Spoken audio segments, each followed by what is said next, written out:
Hi, viewers of the Stop the Destruction of the World program. We've been doing this program for approximately 11 years, and they are translated to English, Spanish, Italian, Finnish, Swedish, German. In short, so various countries receive our program and many people contact us, showing a lot of appreciation about the degree of science and important information that is brought here. But it seems that little has been achieved regarding putting the brakes on the laws that favor the destruction of our soil, the seas, air, water, to the point that our food and drinkable water are seriously compromised with poison, pesticides, agrotoxics, and these interventions in nature done by big companies. With all of this intoxication and poison, massively reaches the human being, harming his health and the embryos. The children are being born with many problems. And this is not an isolated case here or there. Today the problem is already seriously reaching throughout the planet, the continents, all of the continents.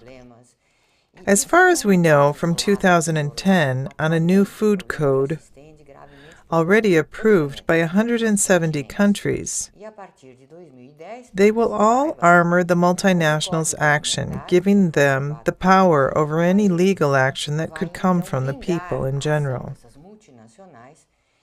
I would like to read to you a phrase that Norberto Keppe wrote in 2007 in his book, The Triological Bible, on page 27. It's a dialogue between he and one of his clients. The client says, "You always say that when the human being reaches power, he becomes dangerous. But I think in the same way." Then Dr. Keppe asked him, "But why are you thinking like that?" He said, "Because by seeing the harm that the Bush government brought to the USA, which is huge, and he is in a democratic country." So, Dr. Keppe writes here, this is not only a problem of the U.S. The reader might notice that the famous dictators always announce the country's salvation. But when they forbid the existence of people's consciousness, what they are really doing is the destruction of everything they can. Generally, people elect their own dictators. They expect all the solutions and salvation coming from the dictators, from the powerful people who, during their political campaign, promise a great deal of solutions and benefits in any regard. But when they get there, they enter in the same corruptive chain, leading the destruction of the planet, humanity, and the human being.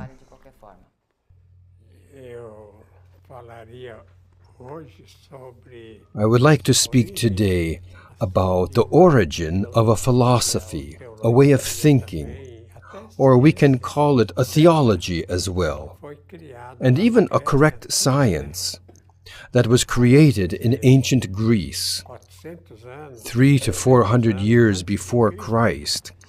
And this philosophy had as a principal figure, I'm going to show you now his picture.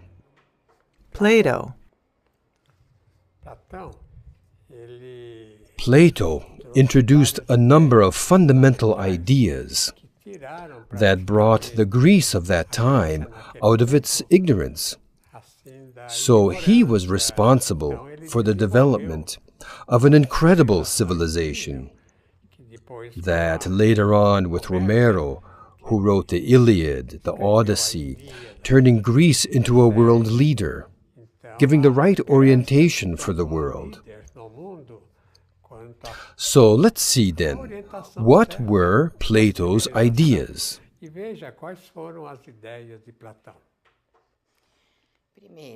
Human beings come directly from the divine being.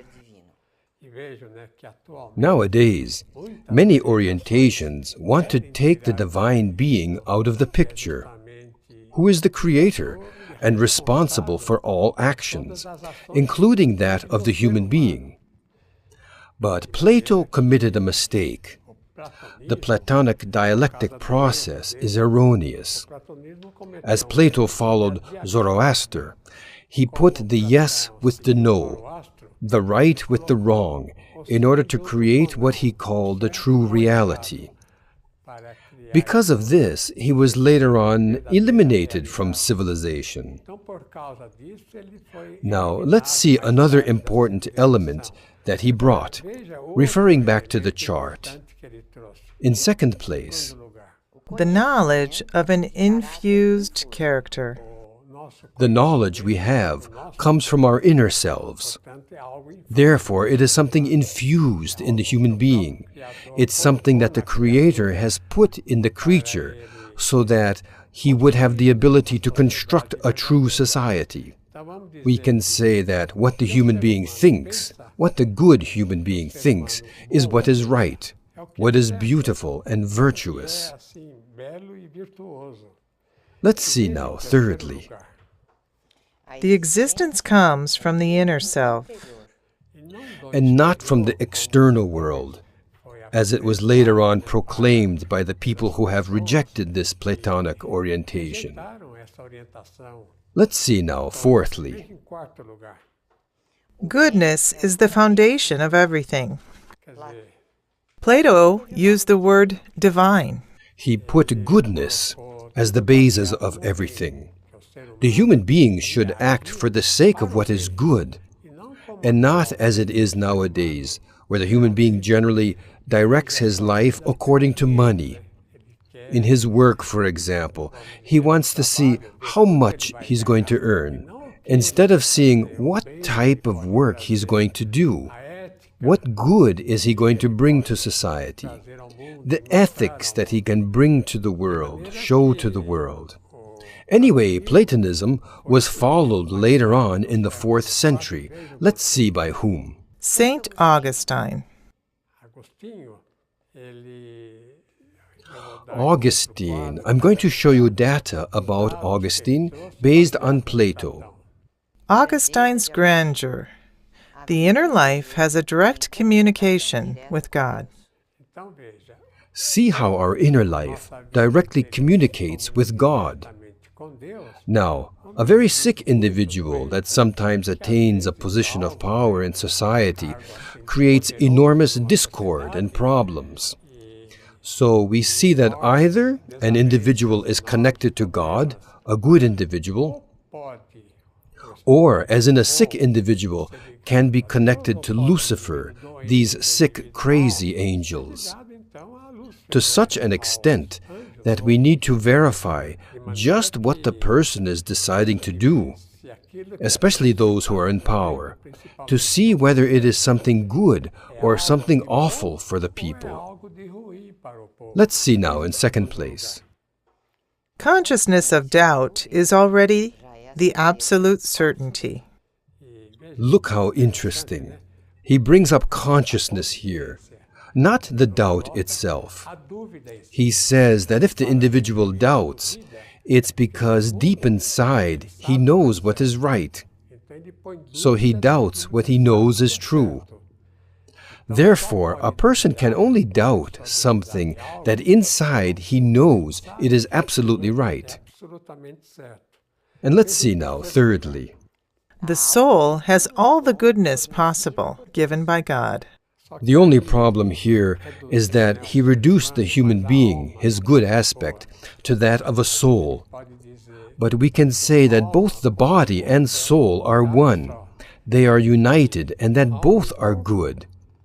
It's one energy only. And the bodily aspect is very important. It is fundamental for an individual's life. And fourthly, let's see.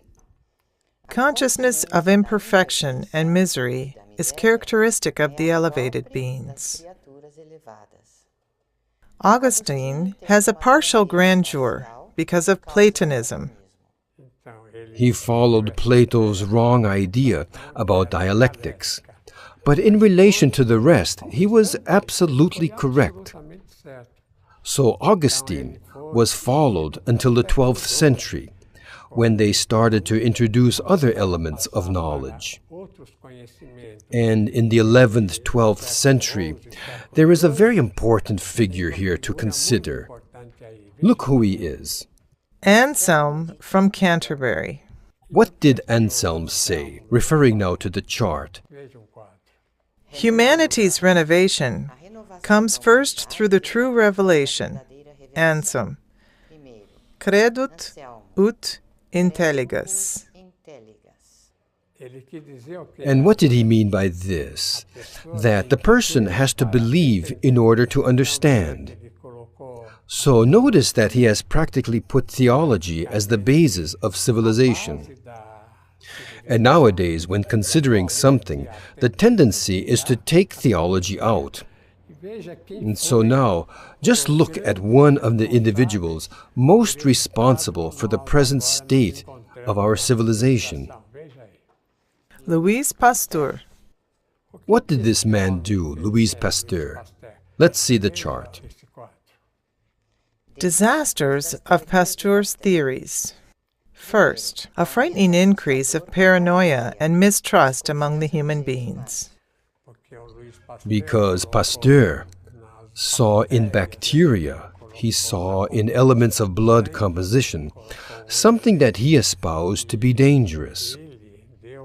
So he thought that the individual would get sick because of infections coming from the outside. Germs, bacterias. Bacteria, bacillus, in such a way that, for example, we would contract tuberculosis, or even this present flu, this whole stupid thing that they call the swine flu, that if an individual sneezes near somebody, that this would pass on the sickness. Instead of the fact that one gets sick because of something stemming from his inner life. So let's now look at another terrible element that Pasteur brought to our civilization, referring to the chart, secondly. Destruction of food through agrotoxics and radiation. They want to take out, to extract from the vegetables, from all foods, germs, because they believe that they are dangerous. And so because of this, they irradiate the food and kill all the nutrients, all the substances of the food. And thirdly, An incredible expense to combat bacteria that doesn't even exist. Observation. Medicine originated from Pasteur constitutes the biggest impediment for the sicknesses healing process. we'll be right back.